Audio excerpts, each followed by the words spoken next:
दिग्गज अभिनेते कमल हासन पुन्हा एकदा वादात सापडले आहेत। चेन्नई इथे झालेल्या त्यांच्या आगामी ठग लाईफ या चित्रपटाच्या ऑडिओ लॉन्च कार्यक्रमादरम्यान त्यांनी एक वक्तव्य केलं।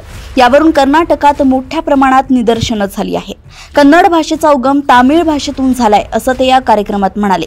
त्यांच्या या वक्तव्यावरून कन्नड समर्थक संघटना आणि नेत्यांनी तीव्र प्रतिक्रिया व्यक्त केल्या आहेत। कमल हासन यांनी कन्नड भाषेबद्दल केलेल्या या वक्तव्यावरून कर्नाटकात तीव्र प्रतिक्रिया उमटल्या आहेत। कन्नड संरक्षण वेदिकेसारख्या कन्नड समर्थक संघटनांनी कमल हासन यांच्या वक्तव्याचा निषेध व्यक्त केलाय।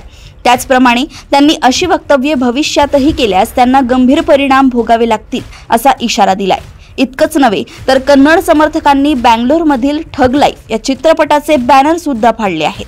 कर्नाटक भाजपचे अध्यक्ष BY विजयेंद्र यांनी एक्स अकाउंटवर पोस्ट लिहित कमल हासन यांना फटकारलंय।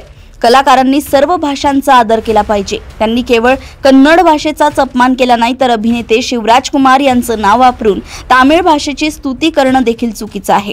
कन्नड भाषेला 2500 वर्षांहून अधिक जुना सांस्कृतिक वारसा आहे। अशा वक्तव्यांनी या वारशाला कमी लेखता येणार नाही।